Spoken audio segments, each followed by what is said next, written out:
We are going to start transmission removal on this Chevy Cruze.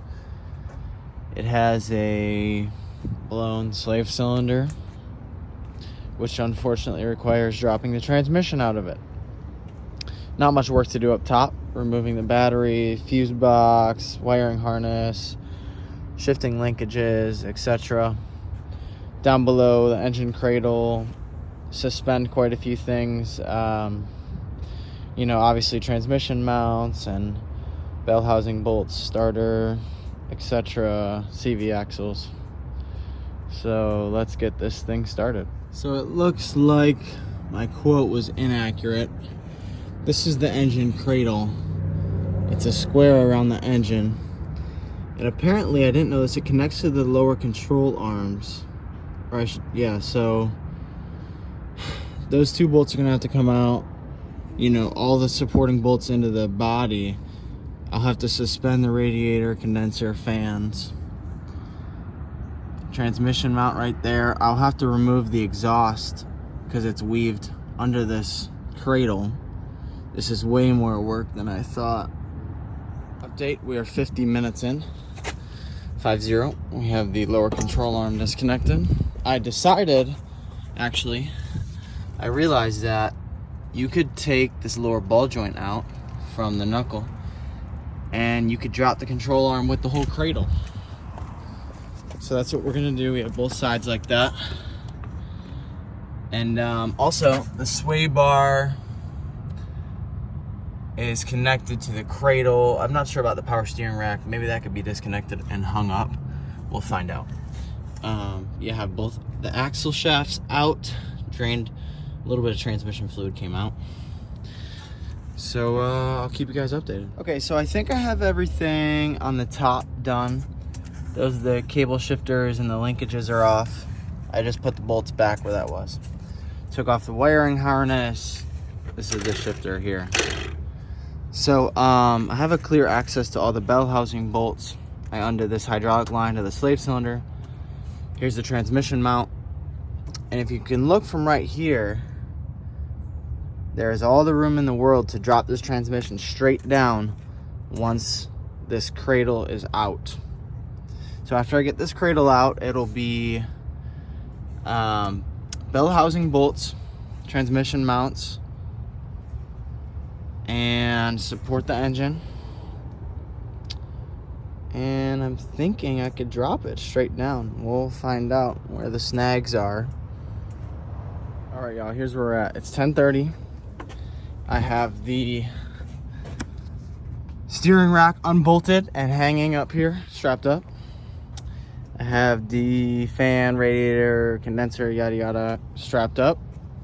I have both of the transmission mounts off. I have the engine jacked up. I'm gonna jack it up a little better. I was just needing to move it out the way to get those trans mounts. Next thing is just those 4 bolts for the cradle. And then the cradle will be out of there and we'll drop the transmission. All right, ladies and gentlemen, there is the engine cradle, control arm, sway bar all together. I have the transmission jacked up. I have the engine jacked up, just as support. My next goal and final goal is these bell housing bolts. Also to note, I still have the top side transmission mount in. So let's get all of these bell housing bolts. Let's get them out. Let's do it. So I have all of the bell housing bolts off. As you can see, this is what I did as far as each bolt is different. So I just labeled it, backside, firewall, ground. I have the engine supported up twice. The transmission I'm gonna lower down one by one. It might fall a little. We'll see, that might be a little sketch. You can actually see the separation in the bell housing right there. So I got my pry bar and we're gonna pry this thing off. The top trans mount is off. There's plenty of room here. So let's drop this thing. Folks, there it is. Here you can see the culprit. A leaky slave cylinder. It's running all the way down here, filling up the bell housing. I did leak a little bit of transmission fluid. That can be topped off. It wasn't too bad to come out, just had to pry it off far enough. Oh, actually, I did end up having to take the whole top transmission mount off. It was binding up against the wall. So there it is. I took it all off so I could drop that out. All right, guys, let me show you what I found here. I'm trying to thread in this new slave cylinder, and these 2 bolt holes are stripped out. Now, this clutch is fairly new, a couple years new from the dealer. What I think happened is they used an impact on this slave cylinder and stripped those threads and left it. And it prematurely failed because of that. That's what I'm thinking. Anyway, I can't, in my right mind, put the new one on without trying to rethread these, retap these, do something. It's just not right to leave that. So, anyway, here's the old part, the new one. I'm gonna run and try to find a tap set, or see what my options, if I have to put an insert in this. I just gotta get that to fasten properly. So here's how we're leaving the car. All right, everybody, we got the new part installed. I went ahead and rethreaded those bolt holes and they all tightened down good. So it's time for reassembly. Oh my word, a couple hours later. It was extremely difficult and heavy and hard to get that the input shaft put into that. I mean, man, that was a pain in the butt.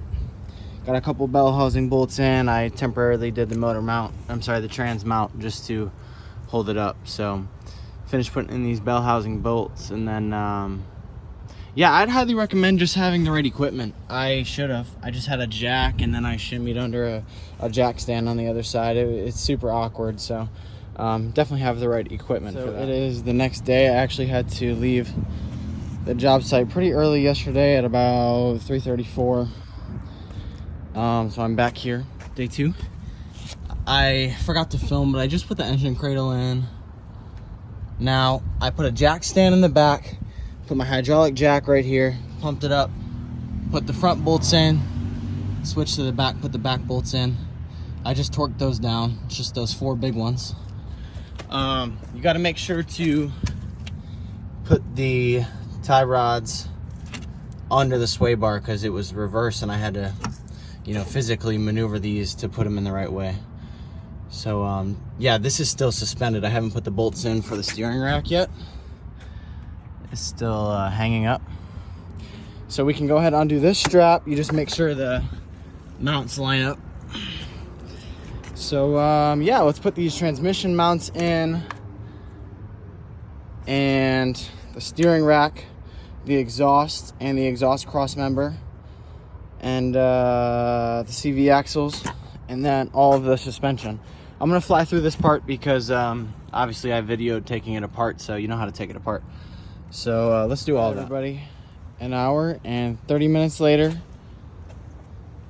we got the suspension back together, the car on its own weight, the CV axles torqued. I'm about to throw on these covers. All I have left to do is hook up my shifting cables, bleed the slave cylinder, put back in my battery, and we will be all done. All right, folks, this one was no fun to bleed. I just put everything back in the computer and the battery. But it was no fun to bleed that, and I have a mess, obviously, because I bled that valve right there. Man, that was hard to bleed. I was doing it for like 45 minutes at least. So I'm gonna do a test drive. I'll start it up and scan it. But first, I'm gonna double check everything's plugged in and we're all good. And then we're gonna see how she rides.